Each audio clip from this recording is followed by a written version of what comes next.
The OKC Young Guns storm back in game 4 to stun the Mavericks and go 2-2. Did Dallas collapse? Did Dallas choke game 4? Plus, the Celtics catch another break. We'll talk about what that means for looking at their potential title run and what it means for a potential finals matchup for them. And, oh yes, it's Trey Young trade rumor season. All that and more on Locked On NBA.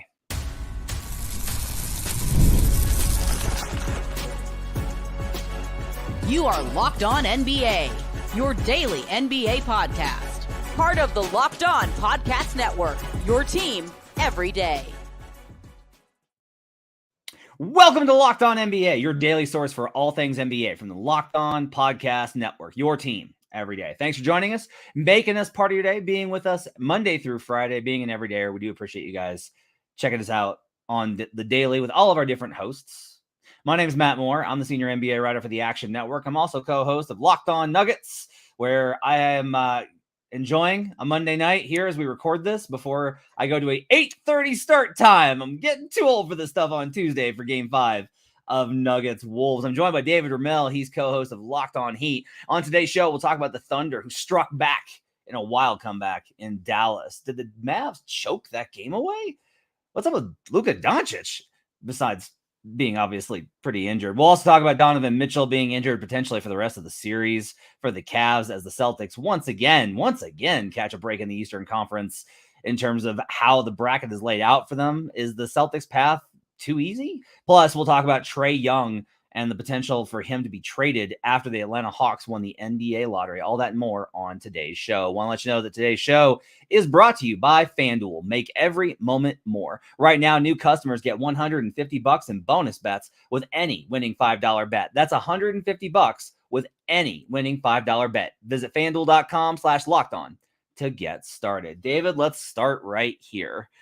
The Dallas Mavericks led throughout Game 4 and looked like they were just going to destroy the hopes and dreams of a young Thunder team that looked too small in the moment. The Mavs defense was suffocating. They continued to get huge shots from PJ Washington, who once again was lights out from three-point range in one of the wildest twists that you're going to see. It looked like everything was going Dallas's way. And then the fourth quarter arrived, and the Oklahoma City Thunder outscored Dallas 35-27 as they get 10 points, 3 boards, 4 assists on 4 of 7 shooting with a series of clutch daggers from Shai Gilgeous-Alexander as Shai finishes the game with 34 points, 8 boards, 5 assists, 2 steals, and the Oklahoma City Thunder stun the Dallas Mavericks and take Game 4 to even the series. Your reaction, David Ramil? I thought it was an incredible game by Oklahoma City. I know the story is going to be about Dallas kind of crapping the bed a little bit, and that's certainly a huge component. But I don't think you can take credit away from Oklahoma City and what they were able to accomplish. The fact that they kind of weathered the storm, that they've managed. Like, everybody's talking about Dallas's defense, especially after that first half. But I think Oklahoma City's defense was pretty good in the second half as well, holding Dallas to just 15 points in the third quarter, holding them in the fourth quarter in clutch moments there, and being able to find a source of offense when, they weren't getting much contribution from anybody other than Shai, and they still found a way to just pull away, to keep coming back. They were down, I think, what was it, 7, like almost towards the end of the fourth quarter, and they just stormed back. They kept finding a way. So you have to absolutely tip your hat to Oklahoma City for what they were able to accomplish to even up the series in Dallas. Again, this is an unenviable point for any team, especially a young one without that kind of playoff experience. And maybe that's being overblown. I said it even prior to the playoffs that I was a little concerned about it, but they did look a little shell-shocked in Game 3, and the way that they looked in the first half, maybe there might have been some validity to it, but give them credit. I was very impressed by Oklahoma City's performance, especially in that second half, and the way they were able to kind of just take whatever Dallas had done in the first half and say, you know what, we're still pretty damn good. We can hang with this team. And they absolutely did. But I think the story also is, aside from Oklahoma City's performance, 2 of 7 from Kyrie Irving, 2 of 7 from Luka Doncic in the second half. That's not going to get it done. Like, those players struggled. And, in the pregame show, TNT's broadcasts talking about that they have 2 closers on this team, that they look like a title contender, at least according to Draymond Green, that they have the look of a champion to them. Well, they certainly did in the second half. And when you're able to limit what Kyrie can do, and when Luka is so obviously hobbled, it makes things so much easier for any team. And Oklahoma City did a great job tonight of capitalizing on those weaknesses.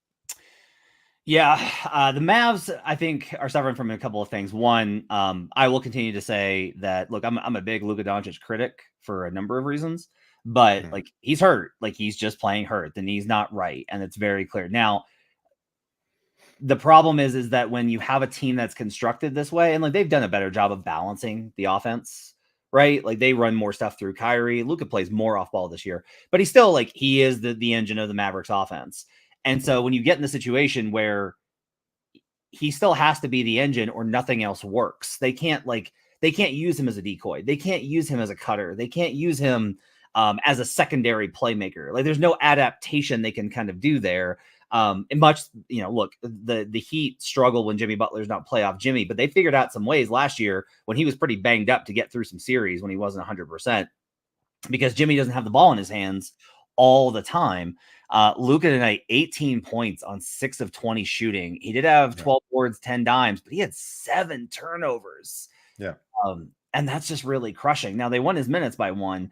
So really it was the bench minutes that really kind of did them in this one. But especially in that fourth quarter, but ultimately like that's just not good enough. And then on top of it, Luka gets to the line on the last possession. And it was really funny because Grant Hill's like, not sure where the foul is there, because I'm like, it's because there wasn't one, Grant.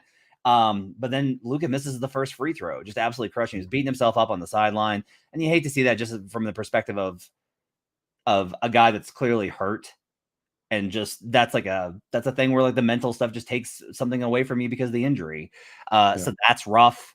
This was a collapse. There's no doubt about it. But also, I think part of this is the Mavericks have shifted to such a defensive identity, like such an incredible defensive identity that has taken the energy out of them on offense. And OKC's got a really good defense is very switchable, and their entire thing is their versatility. So they're making it hard. And this, I will say, this was a really great game in terms of Mark Daigneault benches Josh Giddey in the second half. He shifts some of his rotations, but he trusts Lou Dort down the stretch. Lou Dort made 2 huge threes in the fourth quarter. Continues. I know that he's a physical defender. You can complain about the fouls if you're a Mavericks fan. I think Lou Dort was really impactful in wearing down the Mavericks in this one. That's a good point. He picked up like 2 early fouls like within the first couple of minutes of the game too, and you thought that was going to be something hanging over him, and maybe he would cut into his minutes, but no, like he was able to really lay off and still be mostly physical. How do you feel about the officiating so far through the playoffs? I know that you historically you said it's always like an act of God. You never really kind of point to officiating as a reason for any particular loss. But I know in a game that we'll talk about in the second segment, the Boston game, there was a huge discrepancy in free throw calls, and I had a problem with that. And overall, I've liked the physicality, but players don't seem to be happy either. I saw on Twitter there was a good point made by a friend of the show that the players got used to these fouls being called in the first half of the season. Then when the change came after the All-Star break, that they still haven't adjusted to the fact that those calls aren't going to get made. But do you think it's affected the way the playoffs have shaped up? Because I know a lot of fan bases certainly think that way. Yeah, I think the problem is largely that because we have these huge discrepancies game to game, game 2 of Nuggets Wolves was Bill Simmons referred to it as prison ball, which is not entirely, I don't think, wrong. And then you have like really touch foul games where it feels like it's more of like a regular season kind of officiating, and that lack of consistency is a problem. But I will say this, everyone should shut up. Like the players have got to be able to adjust to this, because I'll say this, I think the games are pretty consistent within the game. I don't think that they're changing wildly half to half. Much of the complaints are, well, we just want a consistent whistle. We just want a consistent whistle because they're getting no calls when they foul us and we're getting calls. No, like that's not what you want. What you want is you want an uneven whistle the other way. Just be honest about it. It's fine. It's your right as a fan. That's cool. but like, let's not lie about it. The whistles in game are pretty consistent, and I think that's why this is kind of okay. But the big thing is teams got to react to this. Like if you're the Wolves and they start calling it tighter, sorry, you're going to have to shift and you're going to have to be able to play more offensive. This is the playoffs. Like, I'm sorry, you're not going to get the ability to play like that. And like, just to be clear, I prefer prison ball. Like, big fan of just like letting the physical defenders defend physically. That's what I would prefer. I agree. Yes. But if that's not how it's being officiated, it's on the players to adapt. And by adapt, I mean change how you play, not adapt by yelling at the officials after every single sequence. Because God, it's gotten out of hand again in the league. On the other side, David mentioned it. Some questionable officiating discrepancies in Celtics and Cavs, but the bigger news is Donovan Mitchell is out and may not return in this series. It looks like the Celtics are going to roll to the finals. Is that a good thing or a bad thing for them? We'll talk about that up next here on Locked On NBA. It's winner take all time in the NBA and NHL, and FanDuel is giving you a shot to bring home a big win of your own. Right now, new customers get $150 in bonus bets with any winning $5 bet. That's $150 to bet on spreads, money lines, player props, and more. Visit FanDuel.com/lockedon and make every playoff shot count. FanDuel, America's #1 sportsbook. We'll be right back on Locked On NBA.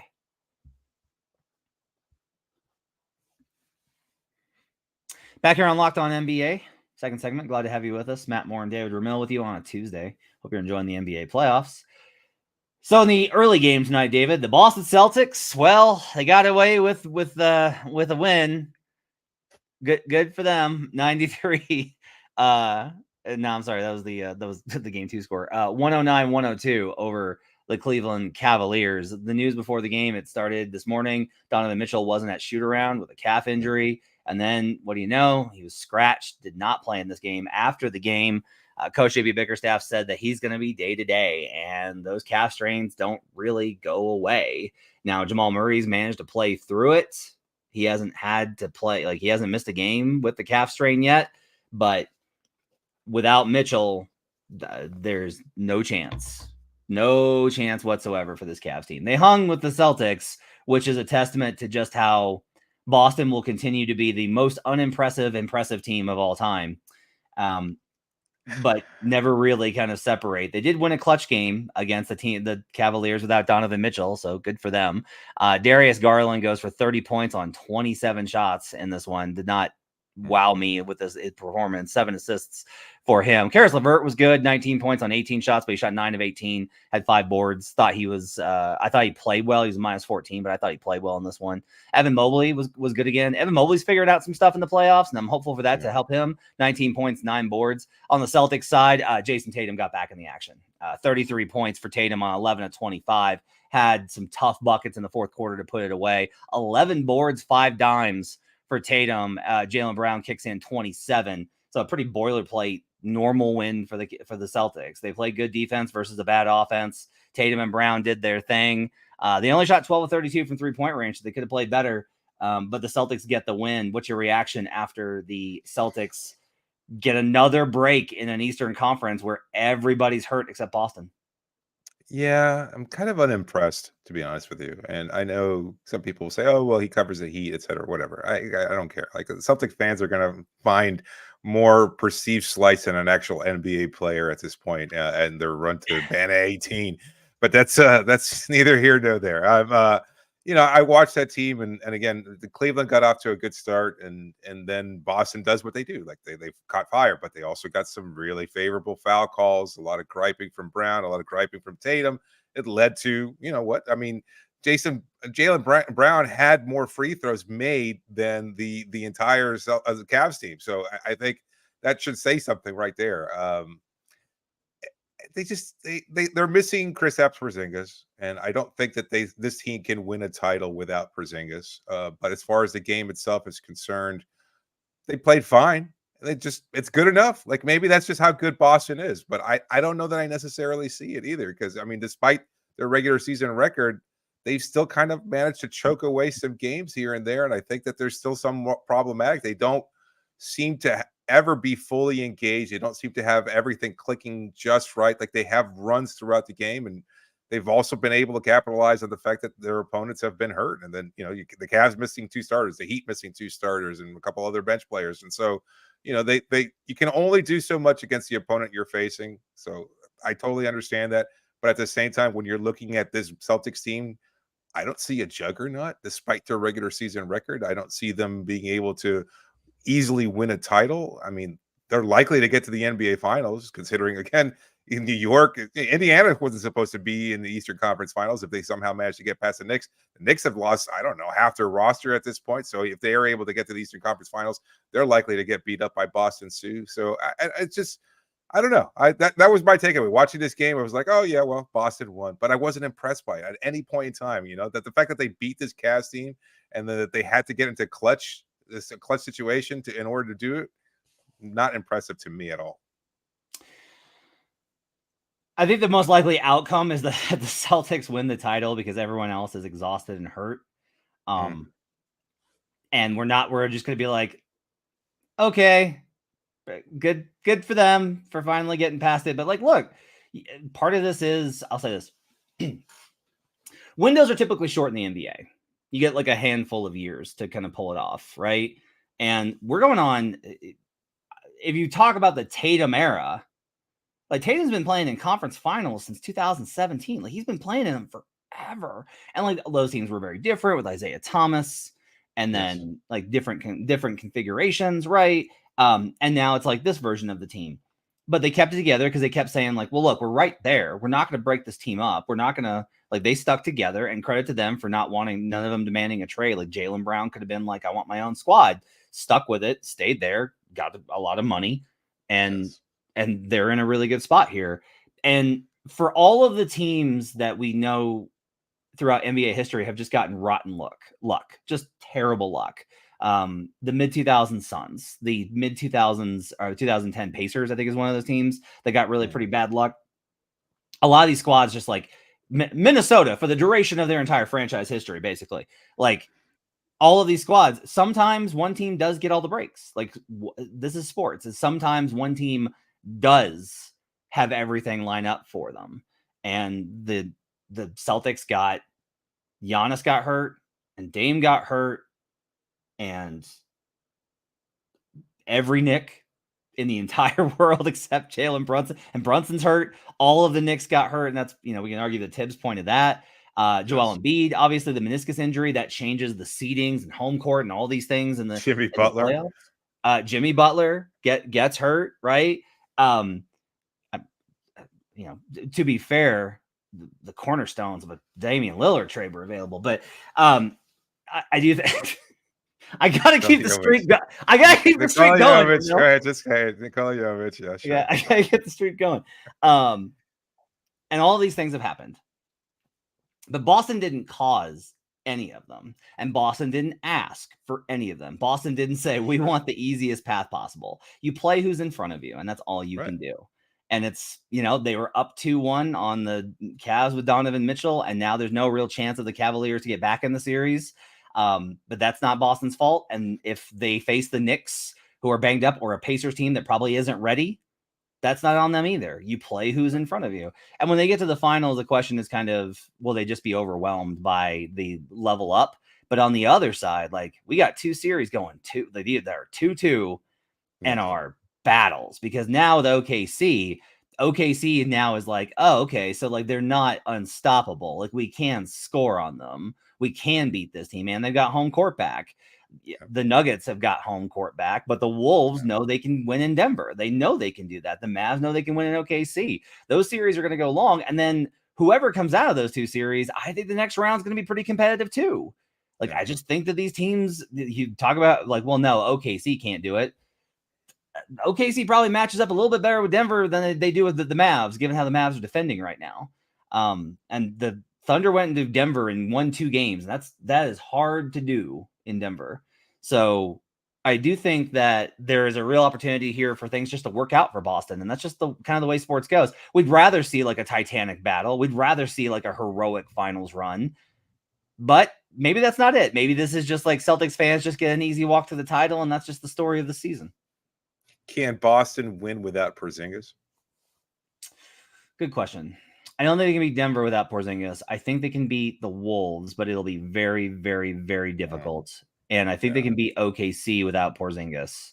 And Dallas, I don't think so. I think they would really struggle versus Dallas with the athleticism. Like Al Horford having to keep up with Gafford and Lively would be that's a lot for that old man to handle. So, what do you think? No, I tend to agree. I don't. I mean, Denver. They and in the West, every opponent seems like they're kind of playing better than Boston is at this point. And I guess maybe that's more reflective of the inferior opponents that Boston has played up to this point. But that's a great point that I hadn't even considered. Is like by the time any opponent in the West gets out of the West, they're going to be tired and beat up, and you need to be at full health. You need to be, and Boston's going to be fully rested. Like, I mean, they're going to probably eliminate the Cavs in Game 5. I think they probably could beat whoever they face, Indiana or New York, pretty easily in the Eastern Conference Finals, and they're going to be well rested for whoever comes out of the West. So they may not need Porzingis, and they might have just enough. On the other side, we're going to talk about Trey Young, who's in the news. Is Trey going to stick around after the Hawks won the NBA lottery? What will Atlanta do with that pick? We'll talk about that up next here on Locked On NBA. Get in on the playoff action and win up to 100 times your money on Prize Picks as you and the world's best players take the game to a new level during basketball's postseason. Want to play alongside some of Prize Picks' favorite players like Meek Mill and Sugar Sean O'Malley? And you can now find community plays under the promos tab of the app to view entries from some of the biggest names in the Prize Picks community each week. Quick withdrawals, easy gameplay, and an enormous selection of players and stat types are what make Prize Picks the #1 daily fantasy sports app. Download the app today and use code LOCKEDONNBA for a first deposit match up to $100. Just download the app and use code LOCKEDONNBA for a first deposit match up to $100. Pick more, pick less. It's that easy. Prize Picks is daily fantasy made easy. We'll be right back on Locked On NBA.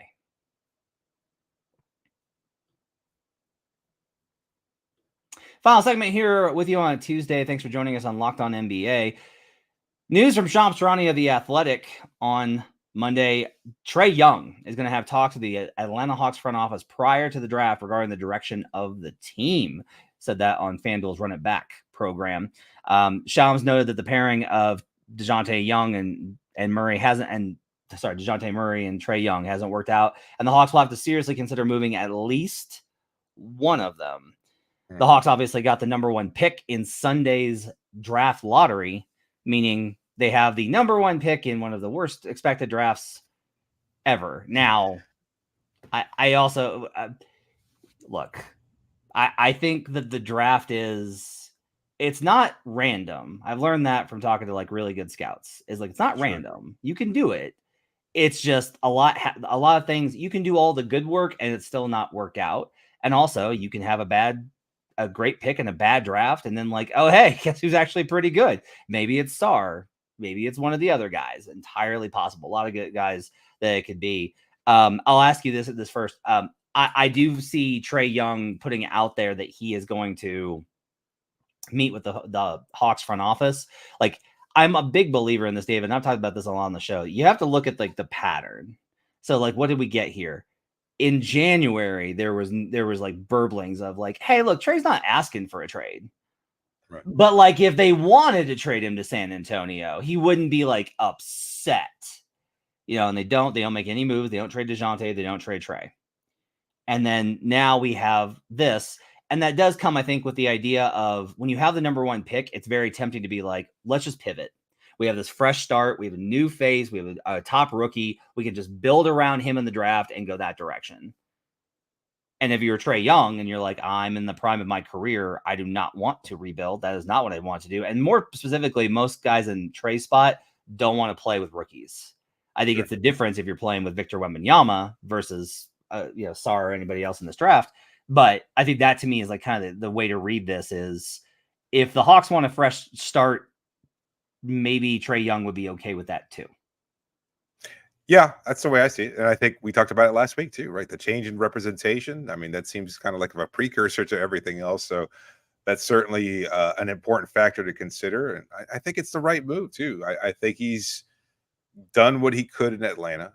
They weren't able to establish a clear identity, or whatever identity they had built around him just wasn't very successful. They had their brief run a couple of seasons ago. They flirted with the playoffs, and they not achieved much success, and they haven't been a very good regular season team. They face some injury now that this past season, and it kind of took whatever win they might have had out of their sails. And aside from that, I mean, you look at that roster, it just doesn't seem like it fits very well. So it could be a win-win move to move him and to a team that might be a little bit more ready to complete, and for Atlanta kind of get a fresh start that doesn't feel like a bad place if you're trying to sell whatever version of that team to the fans next season. Is, what, we've got a pick now, we've got young players, we kept DeJounte, who I think a lot of Hawks fans probably gravitate towards based on some of the heroics that we saw from him last season. So I think it's a good selling point for Atlanta. And I think it's a good selling point to Trey Young too. It's like, you know what, we're not going to be competing next year. That's realistic at this point, especially if Boston somehow cruises to a finals victory. We're not up there with the top tier teams in the Eastern Conference. So why don't we send you out west where you can build a partnership with Victor Wembanyama, one of the best young players in the game, and establish something there, and have one of the best coaches in Greg Popovich, et cetera, et cetera. So yeah, I think it seems much more likely at this point than not. I can't see a reason for them not to explore those trades, other than, we've got an all-star here, but they're not using him to his fullest. They're not going to capitalize on his window of opportunity now. So why not just get that fresh start for both the player and the franchise? It's wild how these things line up where it's like, okay, Trey is rumored in at least potential discussions or a future not with the Hawks around the trade deadline. Right. He leaves Clutch Sports last week for CAA, which was, I thought, a really big move. And then the Hawks win the lottery. And it's just like, okay, like, oh, man, these things just like line up to happen. It will be really interesting to see kind of what happens. Get out of jail free card, right? I mean, they basically for the Hawks. Yeah, it's worked out really well. If you were them, would you trade Trey, DeJounte, or both of them, or trade the pick? I'd trade Trey. I think you can start with DeJounte. I never liked the pairing. It had some success, but it didn't seem like it was going to translate to anything bigger than what it was. So I would keep Murray. I think he's a good, fine young player. You can have a building block there of sorts. You got Jalen Johnson. You've got enough there, I think, where you can make some things work in the future, especially if you can add the right piece. Again, you're not really going to be a competitor or a title contender, but you might want to start getting a better, more complete and complementary unit moving forward. So I think that's the goal. Sarr fits really well with Onyeka Okongwu, according to some of the scouts I kind of asked last night. I was like, how's that fit? And they're like, it's pretty good.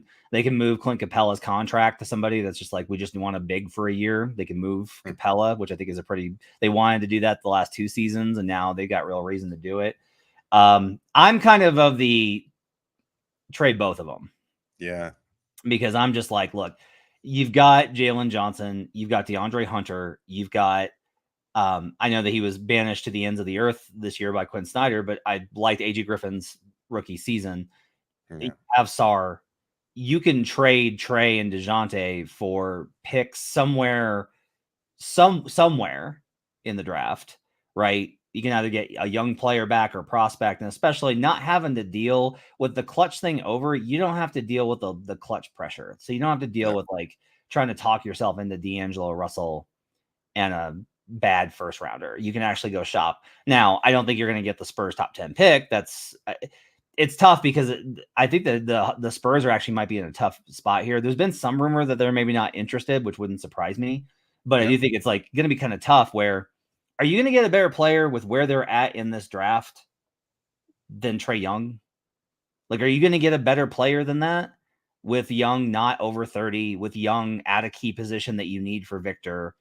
I understand all the limitations with him, and I definitely get like not really wanting to take the ball out of Victor Wembanyama's hands a lot, but just I think that is going to be at least a little bit of a tough debate, I think, for the Spurs, right? What's the trade package like in order to get a player like Trey Young?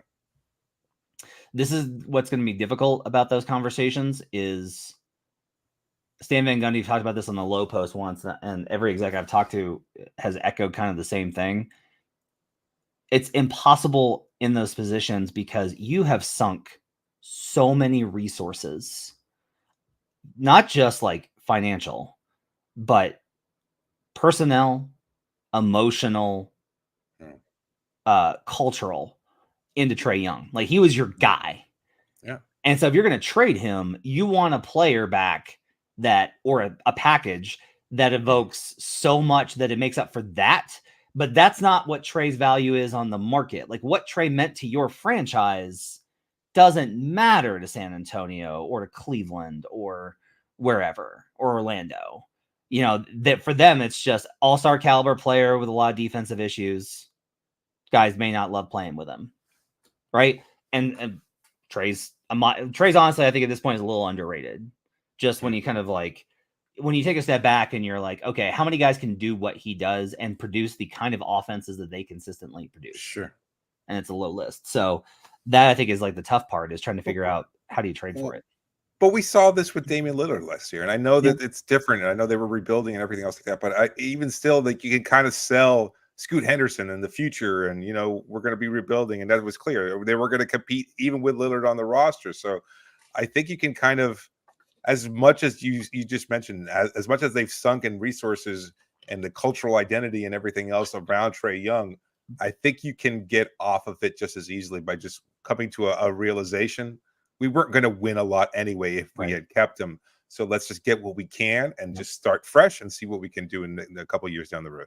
Trey Young for Nikola Jovic and Jaime Jaquez. Call it in. Call it in. No thanks. No? Not heat culture. No, not Trey Young. Not heat culture. No. It'll be interesting to kind of see like what the fallout of this. I am a kind of though of the idea of, as much as like I like DeJounte Murray quite a bit. I actually liked the way he played in Atlanta. He played with a lot of grit. Yeah.